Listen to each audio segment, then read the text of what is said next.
Hello, everyone, and welcome to this session about disorganizing the SRE organization.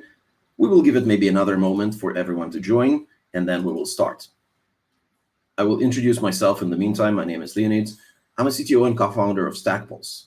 At Stackpulse, we are an automation and orchestration platform for operations and security.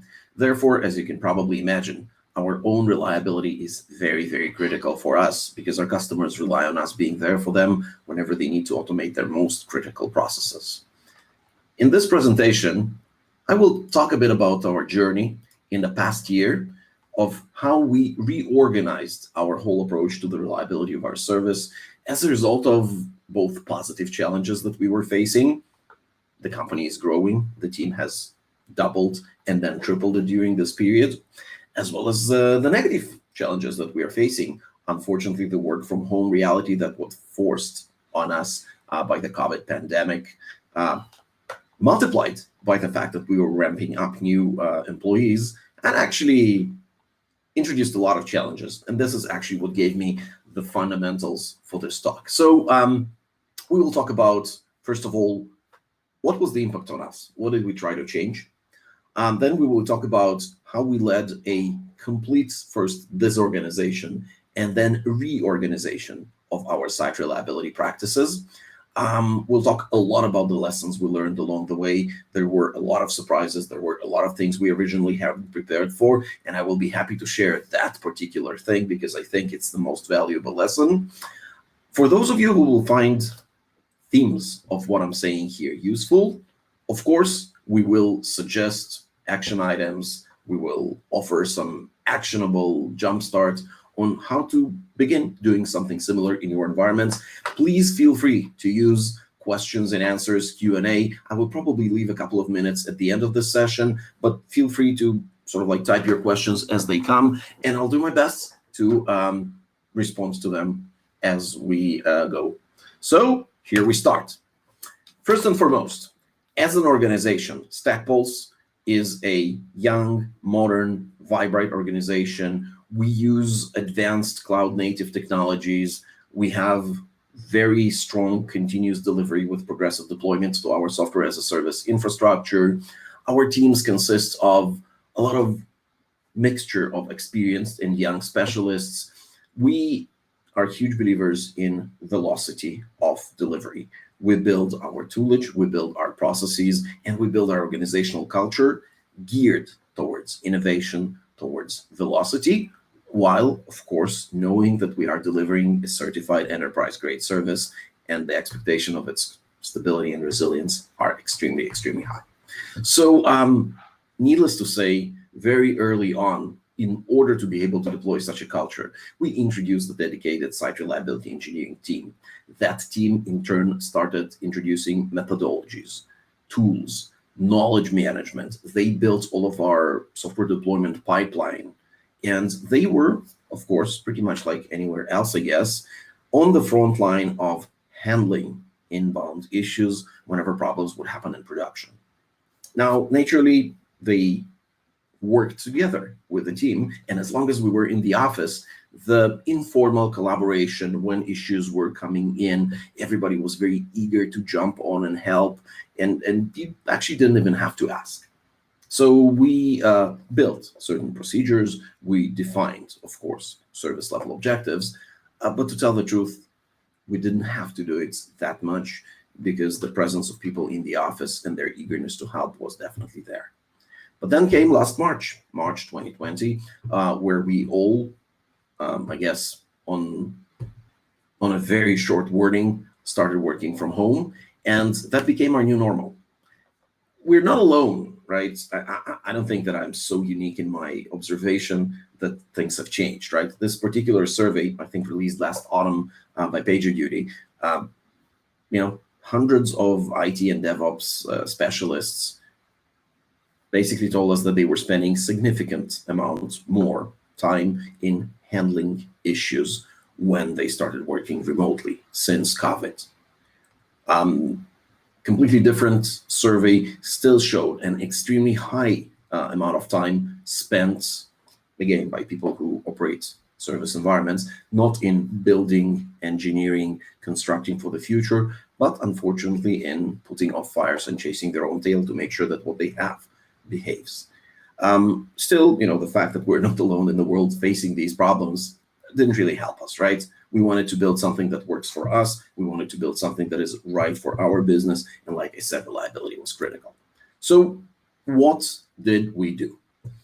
First of all, we defined sort of like 3 biggest wrongs that we were trying to right? So as we were growing, how we train and how we onboard new team members in a growing team.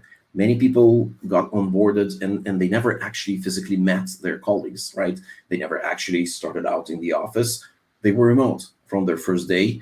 Sure, they were spending a lot of time on Zoom sessions and Slack chats, but in terms of building a team, gaining a knowledge, building a relationship with your closest colleagues, wow, this is so different. So that was point number 1 that we wanted to resolve for us. How do we keep on growing fast without letting this thing slow us down?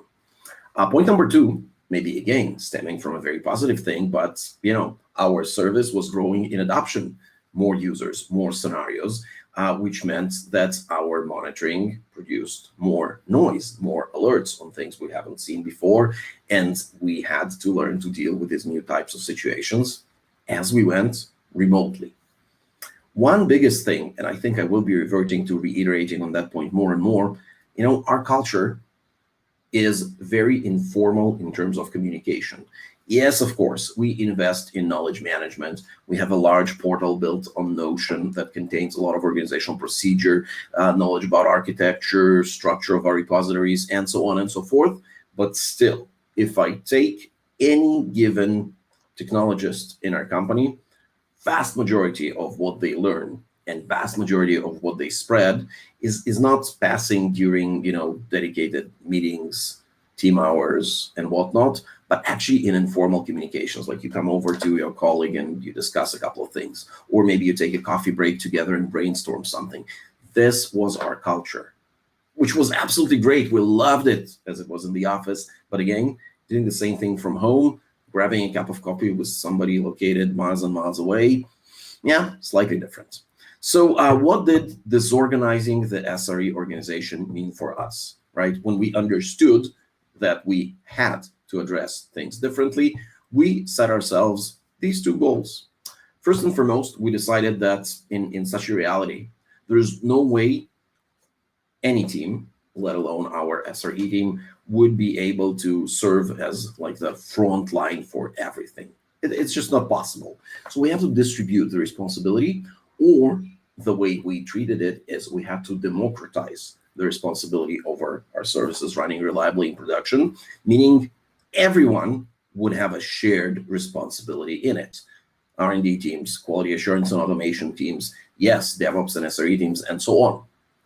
Side by side with that, it's easy to come and say, hey, starting from tomorrow, you guys are also responsible for this thing, right? It's the easiest thing to say.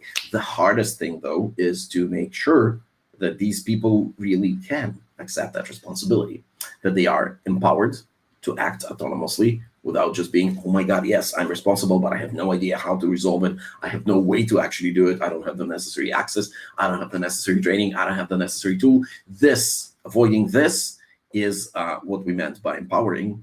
And yet our operations needs to be consistent. 24/7, 365, our customers need to expect exactly the same reliability and service level, no matter who is currently on call, on duty, for which teams they are, etc.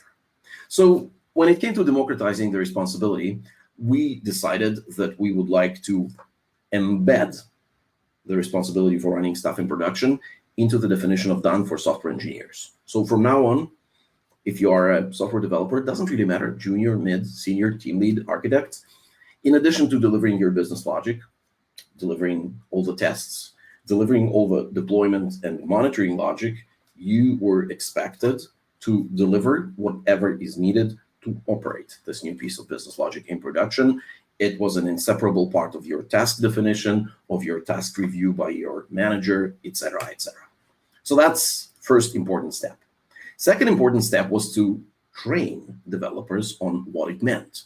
So, these were people who specialized in design patterns, test-driven design approach, performance of their code, right? They had to learn new terminology and new methodologies, things like mean time to detect, mean time to resolve, mean time between failures. How do we monitor and how do we want to improve over this? What's the service level objective? What's the service level indicator? These were all relatively new to these people. And since we wanted consistency, we actually had to train them on all these, explain them in depth, etc. We figured that if a developer becomes responsible for something, their direct managers, team leads, or even indirect managers, group managers, also need to be responsible for that, both in terms of them feeling that this is an intrinsic part of the process, and in terms of their ability to guide their subordinates and sort of like monitor how they're doing, help them improve in what they're doing, etc. So it's not just the engineers, it's also the managers that actually had to become part of it. So that is democratizing. What does it mean to empower autonomy and consistency? So first of all, why is it important? So you see, you wake up in the middle of the night, you get an incident. What do you actually know, right? The system is growing. It's not like every developer knows every part of the system with an equal amount of detail. You should have all the ability to retrieve all the data necessary in order to understand what exactly is happening, what exactly is failing, what is the expected behavior, etc., etc. And of course, you should have exactly the same ability to take all relevant remediation steps to bring the environment back to operational state. And feeling empowered means actually two things. A, both actually having all the data and the tools at your disposal. B, being confident that you can actually use them, that they are well tested, that they are production grade, and so on. And again, when you sit alone at home, it is very different from the case where you are in a room, you're handling something, you're not entirely confident. So you turn over to your colleague and you say, hey, Sarah, or John, or Peter, why don't you come and take a look here? I'm doing something sensitive. And again, you can immediately sense if these people are available or they're in the middle of something of their own, and then you ask somebody else. That is a very important confidence boost. It is not so much at your disposal when you're sitting in your own home office and you need to do it. Sure, I mean, you can try paging people on Slack, on Zoom, consulting with them. Not entirely the same thing in terms of building your confidence, not entirely the same thing in terms of their availability. So it is very difficult, very, very difficult, right? You don't see if people are eagerly helping you. You don't have the relationship with them to actually rely on them, right? These are not people you meet and have breakfast in the office every day, right?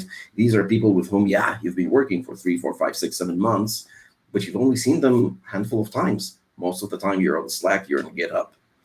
And that is why handling this empowerment explicitly was a big thing for us, because remote collaboration, right? It should be about facts, findings, tasks, operations, data.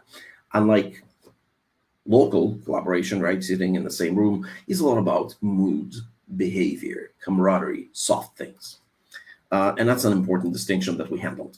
How did we actually address it? So yeah, it's great that it has to be about facts, but what did we do in order to handle it? So we decided that we do not leave things to a chance, and we build playbooks, pre-rehearsed, well-defined operational manuals for every, not only workflow, right? Because you cannot prepare for everything, but what you can prepare is a set of modules that can be combined in various orders, yes, in order to handle almost every potential situation that can come your way. We decided that we do not want to ever do the same thing manually twice, right? So we try to build these playbooks and automate them for almost every type of operation we perform on our environment, be it just investigating, pulling logs, figuring out what the amount of errors are and where they're coming from, or remediative action, increasing scale, rolling things back, flipping over to standby site, etc. So this is where we decided that we would like to turn our SRE on-call incident life cycles into deterministic code, just like automated tests or automated deployments are for us. We would develop these modules, we would test these modules, we would document these modules and make them available for everyone so that they are A, confidently able to use them, B, when they do use them, the response on what's happening in production is actually consistent no matter who is using them, because it's the same modules. We decided that we will be very centralistic in our approach here, right? We chose the exact infrastructure for automation, the exact language and format. It was very, very important for us that every person who enters this life cycle feels comfortable to use any tool or automated playbook, in our case, developed by anyone else in the organization. It should all feel yours. You should all feel confident to use it. So then when we built a base of these tools, automated modules, we invested in heavy education of how to operationalize our service based on these things. And that was the how approach of our empowerment. Now, just to explain, what did I mean by saying turn things into code? So we are huge fans of continuous integration, various CI platforms. So we decided that we will treat our operational practices pretty much the same way. We will turn them into declarative workflows. Each workflow will consist of encapsulated process steps. Pull this information, perform this operation, communicate this data to these recipients, etc., etc. Encapsulated means that they get well-defined inputs, well-defined outputs. We, when looking at every journey, right, the incident responder does between the alert and the resolution, we roughly broke this down into 4 parts. And in each of the 4 parts, we introduced an extensive amount of playbooks to support it. So part number 1 would usually be enrichment. Some people call it hydration, right? So I got an alert. Wait a second. Let's understand what's really happening. Who is affected? Who is not affected? What is the impact, et cetera, et cetera, et cetera. So mainly a lot of data collection, steps that could take very long minutes for someone who is either new or not used to dealing with a certain component, things that with automated flows, just happen within seconds. Triage is more of an investigative piece, right? Let's verify if this thing is the culprit or is it functioning according to specifications. How about that component, et cetera, et cetera. So again, modules that allow us to triage each and every component in our system to make sure if there are deviations around it within expected behavior. Communication, both the setup of it, opening Zoom rooms, Slack channels, updating status pages, involving relevant strategic customer officers, et cetera, right? All of that as well, very, very templated and very automated, no freestyling here. And of course, remediatory pieces, right? Bringing the system back to operation. So in our case, these declarative playbooks look like something you see right now on the right. Again, for those of you who operate Kubernetes, it will look similar to custom resource definition, which it kind of is. To those of you who run multi-step continuous integration on various platforms, it will also look like a sequence of steps with outputs, with templates, and so on. So how did we go about it? I think during our first month, our focus was on creating this critical mass of reusable, ready-made modules. We really threw a lot of attention at it. We looked at each and every of these 4 stages: the enrich, triage, communicate, and remediate. We analyzed what are the most repetitive steps. We took our most experienced incident responders to do this, and they gradually started building a library of these modules. One of them you've seen before you on a previous slide. Then, after we felt that we are approaching not necessarily critical mass, but something that is good enough to start rolling in production, we spent the following 3 months in meticulous iterative approach of, first of all, yes, using these things for every incident, alert, investigation, outage. Second of all, focusing particularly on the incident retrospective, or what used to be called incident postmortem, to understand which steps were not automated, why, and does it make sense to automate them and turn them into more playbooks. Moving ahead, I'll say that our conclusions in vast majority, like 85% plus cases, was that yes, it would make sense to automate this thing and deliver it. So we gradually filled in the puzzle with more and more and more missing pieces, generating a library. What did we learn in this process? So, I have to say that on the technological side of the process, we were happy campers, still are after a year. I'll share some data with you. Where biggest surprises came, maybe for us, maybe we didn't expect it, and some of you are listening and are nodding and saying, yeah, sure, of course, human will always be the best, sort of like the biggest part of changing. But then again, so the biggest challenges, the biggest surprises came on the human part of the process. And this is actually what I would like to share with you right now. What surprised us? How did we go about? What did we do in order to turn it into success? So our surprises came in 4 different arenas. A, the ability, desire, motivation of people to accept this new way of operating the service as a new normal, these new responsibilities they suddenly got on their table as the new normal, etc. Second, while I said that we wanted to build this for consistency, we wanted to build this for delivering the same experience to our customers, no matter who's on call. When you involve people, there's always a desire to express individuality. So we did have to understand where we need to allow this individuality to be expressed and how to address it to individual needs of every person. Point number 3, maybe not entirely disconnected from the third 2, quite frankly, is the fact that we very quickly realized that we were not just changing organizational processes and organizational tools, we were in fact building a new culture. And the more explicit we were about our desire to do it, the better results we actually got. So, something definitely to think about. And fourth point is, again, we used to work in the office very collaboratively. So people got used to the fact that in order to resolve pretty much any problem, they could have help, have assistance, have support, and they'll resolve the issue collaboratively. Now, we actually have to optimize this thing to allow people to solve things by themselves without involving other people in as many cases as possible. And a lot of sort of like challenges, progress blocks came in this department. So with respect to accepting the new normal, probably all of you have been with the industry throughout this year, and you may remember the first early stages where companies started working remotely. There was like this honeymoon. Hey, wait a second. This work from home thing isn't that different from working in the office. If I need somebody, we'll Slack, we'll Zoom. Some companies tried keeping like a team Discord channel or Zoom room open throughout the day. And at first, it was cool, it was nice, but then it turned out being, at least for us, very inefficient. People started turning off the cameras, dropping off these long channels.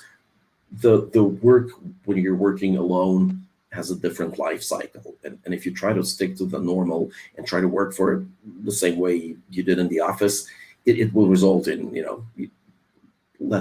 less effectiveness at the end of the day. So we had to understand that. We had to figure out new ways to keep the team together, to keep the information flowing without trying to pretend as everything was normal, because it was another normal, a new normal. With respect to individuality, so we discovered some things about our people. You know what? Our people discovered some things about themselves.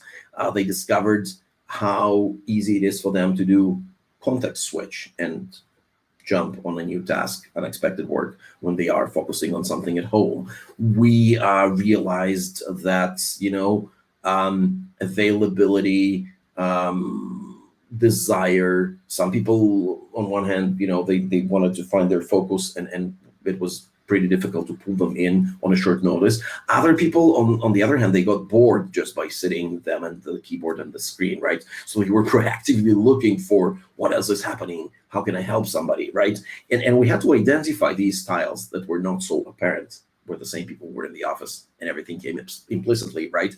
And we had to sort of like identify it, understand the needs of each and every one of them, build processes around it. It was like I said, a voyage of discovery, not only for us, kind of rediscovering the mentality of some of our people, but actually voyage of discovery for them, rediscovering their own mentality and preferences.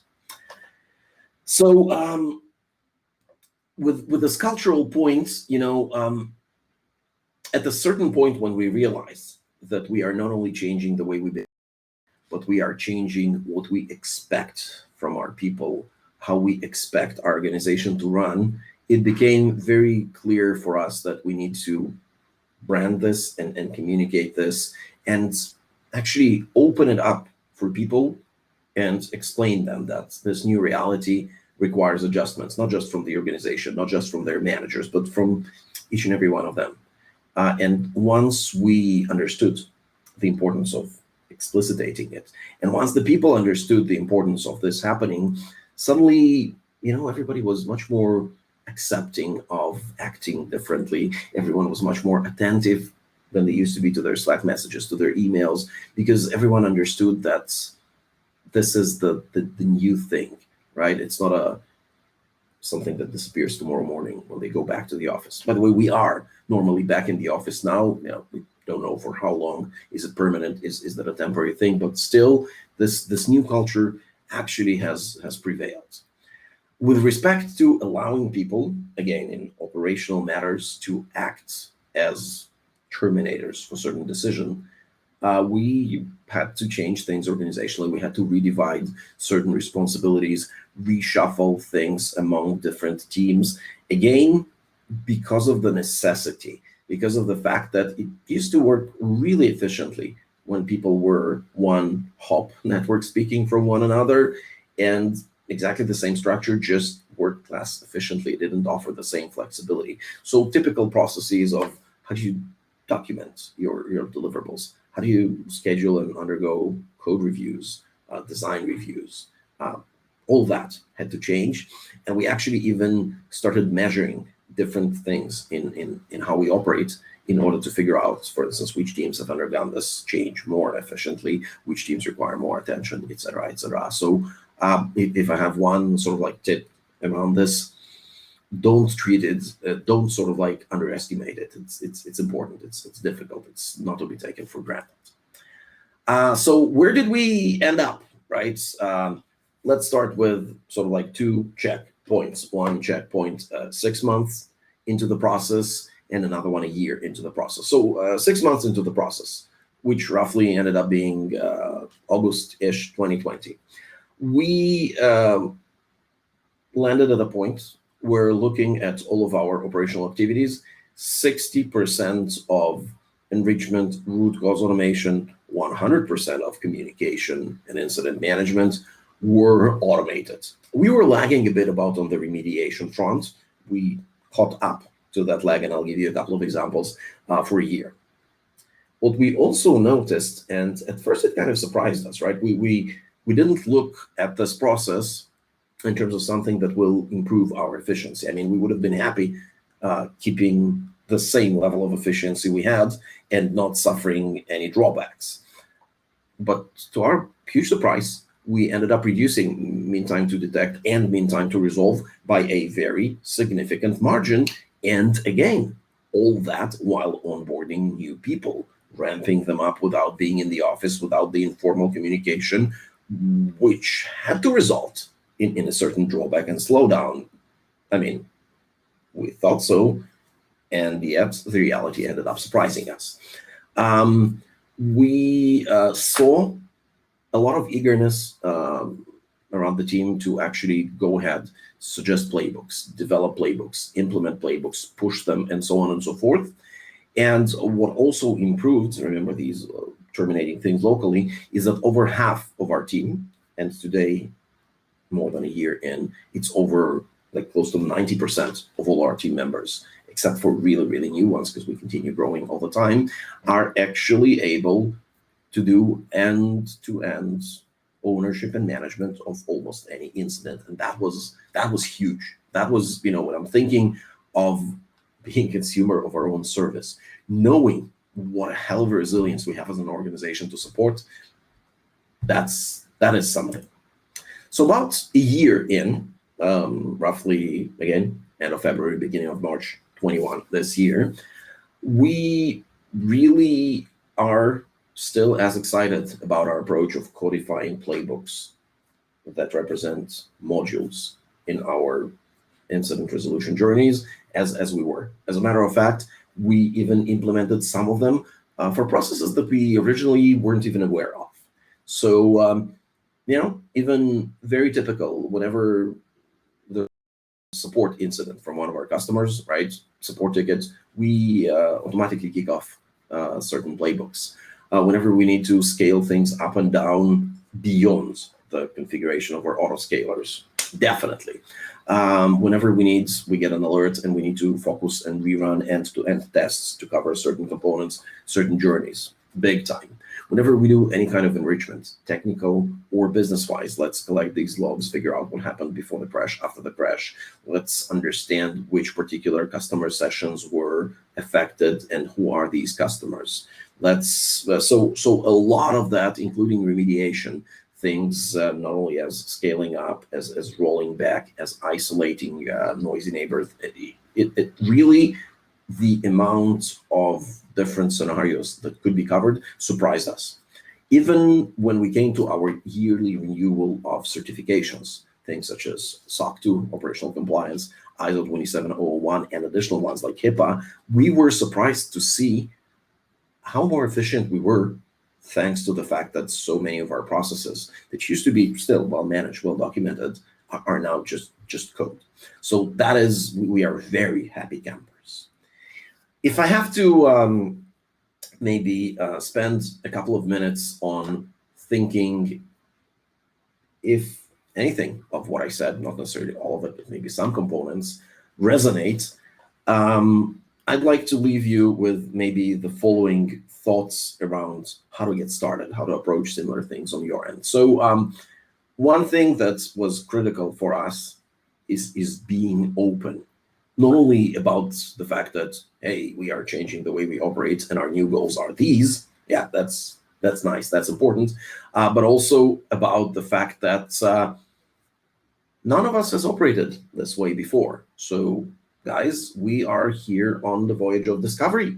We don't know ahead of time what is the best solution, what is the most efficient solution. We want to achieve certain goals. We are open-minded, and we will do this discovery together.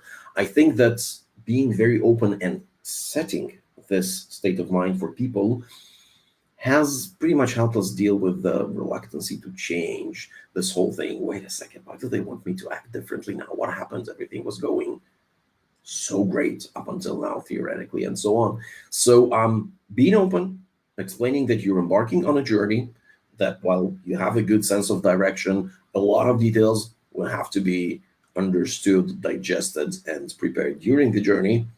That was a big point for us. Additionally, like in being a coach in every game, you need what they call a coaches player on the field.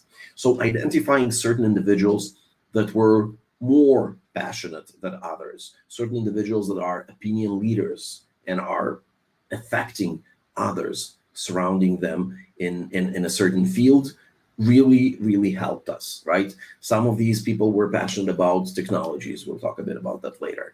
Others were passionate about methodologies.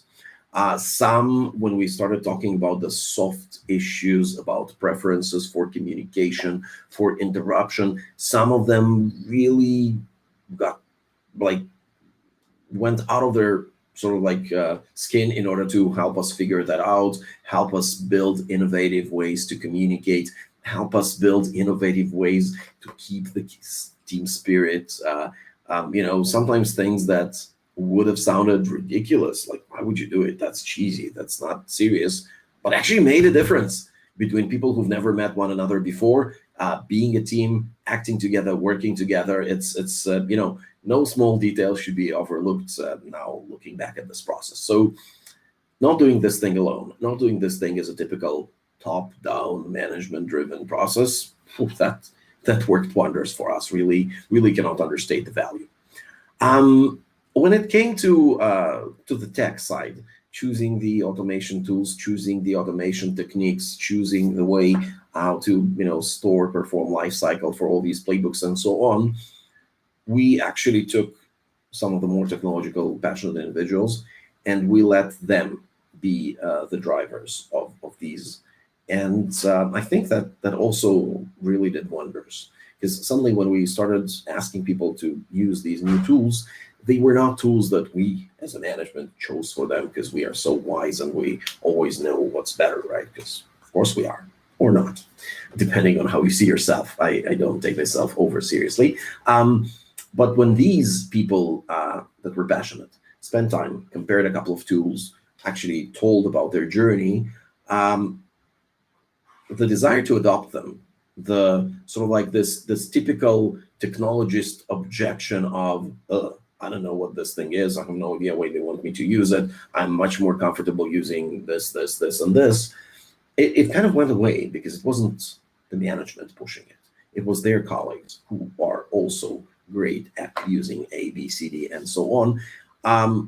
Eventually, those that say that it doesn't matter which tool you use as long as you choose one, I tend to disagree.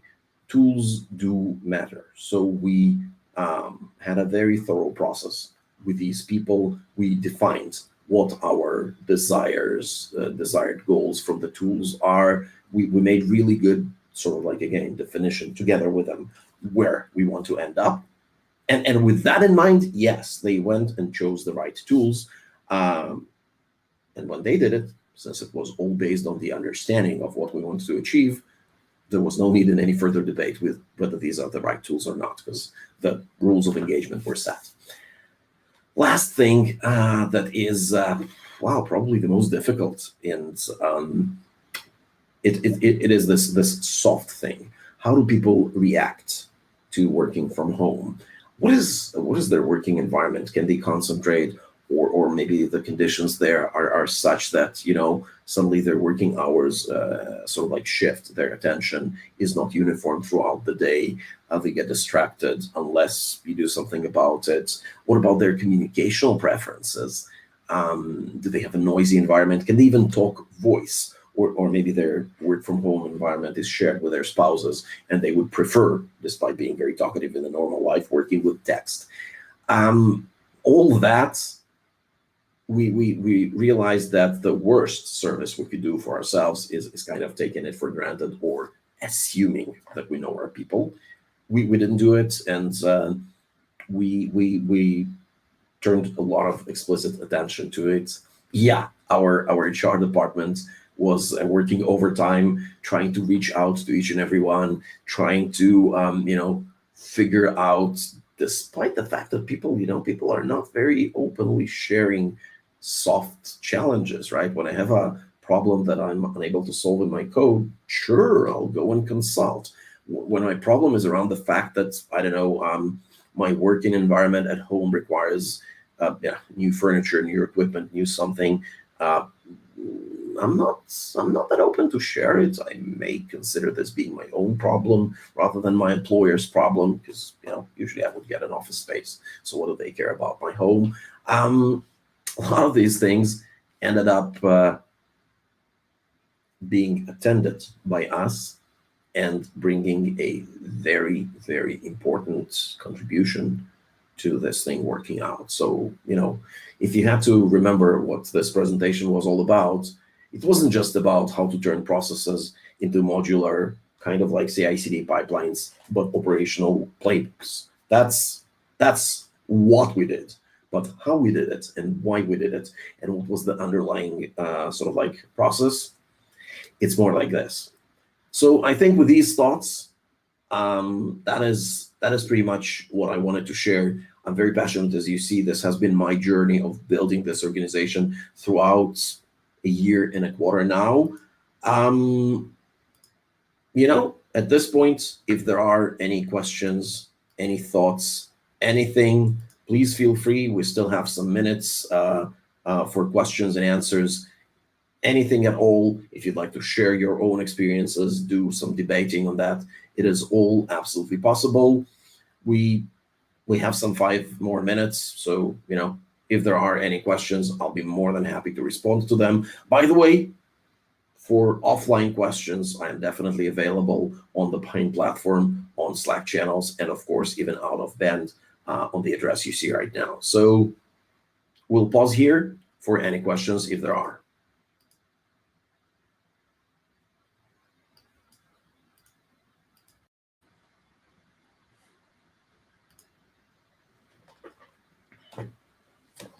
Okay, so we got a question about from Ramonas. Thank you for that. About introducing new junior members to the team. Indeed, the usual approach with junior members would be to pair them with someone senior, right, so that they can work in sort of like extreme programming on their first tasks. Naturally, there are no extreme programming options or no good extreme programming options when you work from home. Sure, you can do it with screen sharing, but it is just not the same. So for us, what we did is it became a bigger burden on A, the team leader, and B, we did pair them with a senior developer in that same team, but that senior developer just sort of like worked more closely with them. We defined that X percentage of their time was to, I don't know, Slack those people up every couple of hours and say, hey guys, how are you doing? So what's your next step? So what is your next assignment? And that is how we actually powered through it, right? But you are very correct with this question because, onboarding junior people becomes really difficult here. Our next question is about the biggest failure. Wow, that's a tough one. What was our biggest failure? We pretty much succeeded throughout the journey.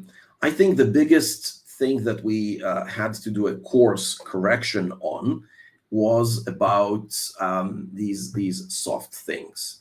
Because when we started out, we really tried all these cheesy things like, hey, let's open a Zoom channel for every team and they'll work together and they'll chat. Worked for a couple of days, then people got tired of it. Or for instance, escalation. Hey, if you get a question about a database, so the database people are just here, Slack them. And you Slack them and they happen to be busy, not available to answer. So I think the biggest problem initially that we hopefully avoided from being failure is this understanding that person A in the office, the way they like to communicate, to be approached, etc., is not the same person when they're working remotely. So that was sort of like the biggest thing. Next question is about what if startup founders still lead years later, but approach the leadership and technology lag in time? Wow. First of all, I am a startup founder. This is my second startup after the first one was acquired by a large US-based public company some years ago. So never sort of like think that you got it all figured out, right? If leadership and tech become laggy, you're in a bad shape. One of the things, for instance, I forced myself to do as a CTO, despite us being just a 1.5-year-old company, we have this internal metrics on how much code have we deprecated. Like seriously, and you'll say, whoa, this is tech developed just a year ago. Why would you deprecate it?